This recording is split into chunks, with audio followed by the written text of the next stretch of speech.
ನಮ್ಮ ಅಕ್ಕಪಕ್ಕದ ದೇಶಗಳಿಗೆ ಅದೇನು ದೊಡ್ಡ ರೋಗ ಬಂದಿದೆಯೋ ಗೊತ್ತಿಲ್ಲ. ನಮ್ಮ ಪಾಡಿಗೆ ನಾವಿದ್ರೆ ಕೈಯಲ್ಲಿ ಆಗದಿದ್ದರೆಲ್ಲ ಮಾತನಾಡೋ ಥರ ಆಗಿದೆ. ಪಾಕಿಸ್ತಾನಕ್ಕೆ ಭಾರತ ಈಗಾಗಲೇ ಬುದ್ಧಿ ಕಲಿಸಿದೆ, ಹಾಗೆ ಕಲಿಸ್ತಾ ಇದೆ. ಒಂದು ಕಡೆ ಭಾರತ ಪಾಕ್ ಸಮರ ನಡೀತಾ ಇದ್ರೆ ಬಾಂಗ್ಲಾದೇಶದ ಪ್ರಧಾನಿ ಹೋದಲೆಲ್ಲ ಭಾರತದ ಬಗ್ಗೆ ಮಾತನಾಡ್ತಾ ಬರ್ತಾ ಇದ್ದಾರೆ. ಹಂಗಾಮಿ ಪ್ರಧಾನಿ ಮೊಹಮ್ಮದ್ ಯೂನಸ್ ಮತ್ತೊಮ್ಮೆ ಭಾರತ ವಿರೋಧಿ ನಡೆ ಅನುಸರಿಸುತ್ತಿದ್ದಾರೆ. ಇತ್ತೀಚೆಗೆ ನೇಪಾಳದ ಸಂಸತ್ನ ಉಪ ಸ್ಪೀಕರ್ ಅವರೊಂದಿಗೆ ಭೇಟಿಯಲ್ಲಿ ಯೂನಸ್ ಬಾಂಗ್ಲಾದೇಶ, ನೇಪಾಳ, ಭೂತಾನ್ ಮತ್ತು ಭಾರತದ 7 ಈಶಾನ್ಯ ರಾಜ್ಯಗಳನ್ನು ಒಳಗೊಂಡ ಆರ್ಥಿಕ ವಲಯವನ್ನು ರಚಿಸುವ ಕುರಿತು ಹೊಸ ಪ್ರಸ್ತಾಪ ಮಂಡಿಸಿದ್ದಾರೆ. ಈ ಬಗ್ಗೆ ಸಂಪೂರ್ಣ ಮಾಹಿತಿಯನ್ನು ನೀಡ್ತೀನಿ. ನಾನು ನಿಮ್ಮ ಶಿವರಾಜ್ ಬಾಣಂಕಿ. ನೀವು ಸುದ್ದಿಯಾನದ ಸಬ್ಸ್ಕ್ರೈಬರ್ ಆಗೋದನ್ನು ಮರಿಬೇಡಿ. ಮೊಹಮ್ಮದ್ ಯೂನಸ್ ಮತ್ತೊಮ್ಮೆ ಭಾರತದ ವಿರೋಧಿ ನಡೆ ಅನುಸರಿಸಿದ್ದಾರೆ. ಇತ್ತೀಚೆಗೆ ನೇಪಾಳದ ಸಂಸತ್ನ ಉಪ ಸ್ಪೀಕರ್ ಅವರೊಂದಿಗೆ ಭೇಟಿಯಲ್ಲಿ ಯೂನಸ್ ಬಾಂಗ್ಲಾದೇಶ, ನೇಪಾಳ, ಭೂತಾನ್ ಮತ್ತು ಭಾರತದ 7 ಈಶಾನ್ಯ ರಾಜ್ಯಗಳನ್ನು ಒಳಗೊಂಡ ಆರ್ಥಿಕ ವಲಯವನ್ನು ರಚಿಸುವ ಕುರಿತು ಹೊಸ ಪ್ರಸ್ತಾಪನೆ ಮಂಡಿಸಿದ್ದಾರೆ. ಭಾರತದ ರಾಜ್ಯಗಳ ಹೆಸರನ್ನ ಸುಮ್ಮನೆ ಎತ್ತಿದ್ದಾನೆ. 7 ರಾಜ್ಯಗಳು ಅವರ ದೇಶದಲ್ಲೇ ಇರುವಂತೆ ಹೋದಲ್ಲಿ ಬಂದಲ್ಲಿ ನಮ್ಮ ದೇಶದ 7 ರಾಜ್ಯಗಳ ಬಗ್ಗೆ ಪ್ರಸ್ತಾಪನೆ ಮಾಡುತ್ತಲೇ ಬರ್ತಾ ಇದ್ದಾರೆ. ಮುಂದುವರೆದು ಸಭೆಯಲ್ಲಿ ಹೊಸ ಆರ್ಥಿಕ ವಲಯದ ಮೂಲಕ ಇಂಧನ, ಆರೋಗ್ಯ ಮತ್ತು ಸಾರಿಗೆ ಕ್ಷೇತ್ರಗಳಲ್ಲಿ ಗಡಿಯಾಚೆಗಿನ ಸಹಕಾರವನ್ನು ಹೆಚ್ಚಿಸುವ ಗುರಿಯನ್ನ ಒತ್ತಿ ಹೇಳಿದ್ದಾನೆ. ಬಾಂಗ್ಲಾದೇಶ, ನೇಪಾಳ, ಭೂತಾನ್ ಮತ್ತು 7 ಸಹೋದರಿಯರಿಗೆ ಅಂದರೆ ಭಾರತದ 7 ಈಶಾನ್ಯ ರಾಜ್ಯಗಳು ಆರ್ಥಿಕ ಯೋಜನೆಯ ಅಗತ್ಯವಿದೆ.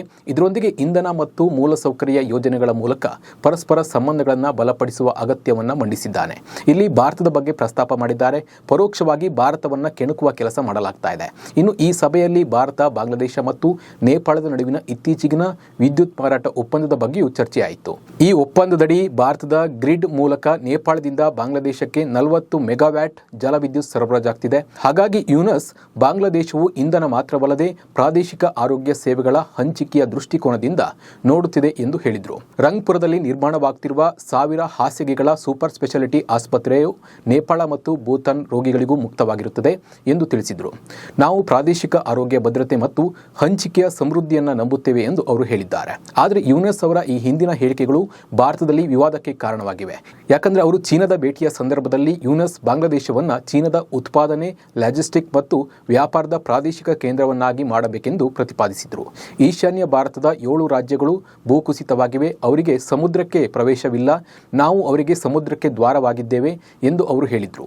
ಚೀನಾದ ಅಧಿಕಾರಿಗಳಿಗೆ ನೀವು ಬಾಂಗ್ಲಾದೇಶದಲ್ಲಿ ಉತ್ಪಾದಿಸಿ ನೇಪಾಳ ಮತ್ತು ಭೂತಾನ್ನಿಂದ ಜಲವಿದ್ಯುತ್ ತೆಗೆದುಕೊಂಡು ಚೀನಾಕ್ಕೆ ಮಾರಾಟ ಮಾಡಿ ಎಂದು ಸಲಹೆಯನ್ನು ನೀಡಿದರು.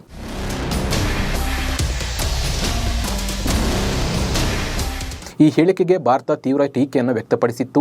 ಭಾರತದ ಪ್ರಧಾನಮಂತ್ರಿಗಳ ಆರ್ಥಿಕ ಸಲಹಾ ಮಂಡಳಿಯ ಸದಸ್ಯ ಸಂಜೀವ್ ಯೂನಸ್ರ ಹೇಳಿಕೆಗೆ ಪ್ರತಿಕ್ರಿಯಿಸಿ, ಭಾರತದ 7 ರಾಜ್ಯಗಳು ಭೂಕುಸಿತವಾಗಿವೆ ಎಂದು ಯೂನಸ್ ಚೀನಾಕ್ಕೆ ಮನವಿ ಮಾಡ್ತಾ ಇದ್ದಾರೆ. ಇದಕ್ಕೂ ಚೀನಾಕ್ಕೂ ಏನು ಸಂಬಂಧ ಎಂದು ಎಕ್ಸ್ನಲ್ಲಿ ಬರೆದಿದ್ದಾರೆ. ಚೀನಾ ಬಾಂಗ್ಲಾದೇಶದಲ್ಲಿ ಹೂಡಿಕೆ ಮಾಡಬೇಕು, ಆದರೆ ಭಾರತದ ಆಂತರಿಕ ಭೌಗೋಳಿಕತೆಯನ್ನ ಉಲ್ಲೇಖಿಸುವುದು ವಿಚಿತ್ರವಾಗಿದೆ ಎಂದು ಟೀಕಿಸಿದರು.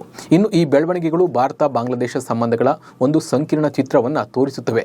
ಇದರಲ್ಲಿ ಪ್ರಾದೇಶಿಕ ಸಹಕಾರದ ಪ್ರಸ್ತಾಪ ಭಾರತದ ಈಶಾನ್ಯ ರಾಜ್ಯಗಳ ಕುರಿತಾದ ವಿವಾದಾತ್ಮಕ ಹೇಳಿಕೆಗಳಿಂದ ಮುಸುಕಾಗಿದೆ.